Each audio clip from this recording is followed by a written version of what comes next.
بسم اللہ الرحمن الرحیم۔ محترم ناظرین السلام علیکم۔ یمن سے قافلہ رسول خدا صلی اللہ علیہ وسلم کی خدمت میں حاضر ہوا۔ اس کارواں میں ایک شخص حضرت صلی اللہ علیہ وسلم سے گستاخی سے پیش آیا۔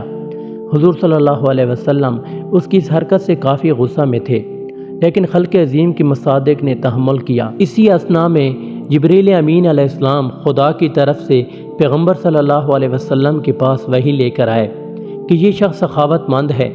جب رسول خدا صلی اللہ علیہ وسلم نے یہ سنا تو غصے کو پی گئے اور اس شخص کی طرف رخ کر کے فرمایا، اگر جبریل امین مجھے یہ خبر نہ دیتے کہ تو ایک سخاوت مند شخص ہے اور لوگوں کو کھانا پہنچاتا ہے تو میں یقیناً تجھ سے اتنا ناراض ہوتا کہ لوگ تجھ سے عبرت حاصل کرتے۔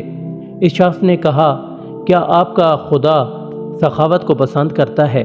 پیغمبر اکرم صلی اللہ علیہ وسلم نے فرمایا، بے شک خداوند عالم سخاوت کو پسند کرتا ہے۔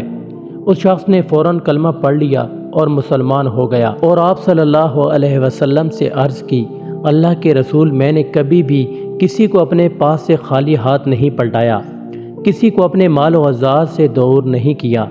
اللہ تعالی ہمیں بھی اپنی اس پسندیدہ صفت کو اپنانے کی توفیق عطا فرمائے، آمین۔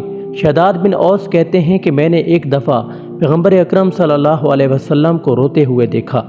میں نے کہا، آپ کیوں گریہ کر رہے ہیں؟ آپ صلی اللہ علیہ وسلم نے فرمایا، میں اپنی امت پر شرک کے ڈر کی وجہ سے گریہ کر رہا ہوں۔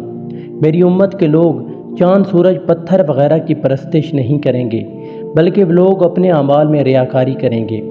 پیغمبر اکرم صلی اللہ علیہ وسلم کے شاگردوں میں سے ایک شاگرد نے حضرت صلی اللہ علیہ وسلم سے ملاقات کی اور پوچھا، قیامت کے دن نجات کا راستہ جس میں ہے؟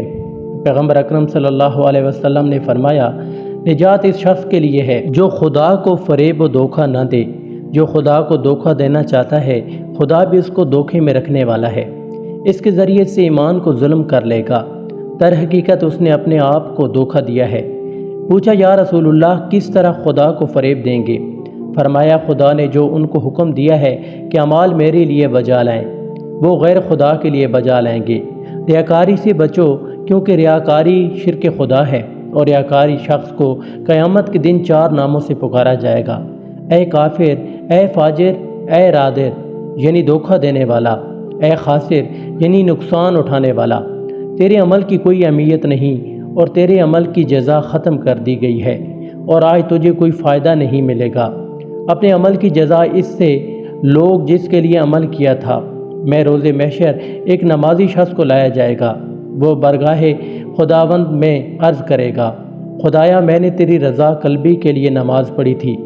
جواب میں کہا جائے گا، ایسا نہیں ہے، بلکہ تو نے اس لیے پڑھی تھی کہ لوگ کہیں کہ فلاں شخص کی نماز کتنی اچھی ہے، فلاں شخص کتنا نمازی ہے۔ حکم ہوگا، اسے جہنم کی طرف لے جاؤ۔ اللہ تعالی ہمیں اپنے اعمال میں ریاکاری سے بچنے کی توفیق عطا فرمائے۔ حاضرین کرام، یہ تھی ہماری آج کی ویڈیو۔ اگر آج کی ہماری یہ ویڈیو آپ کو اچھی لگی ہو تو ویڈیو کو لائک کریں اور چینل کو سبسکرائب کریں۔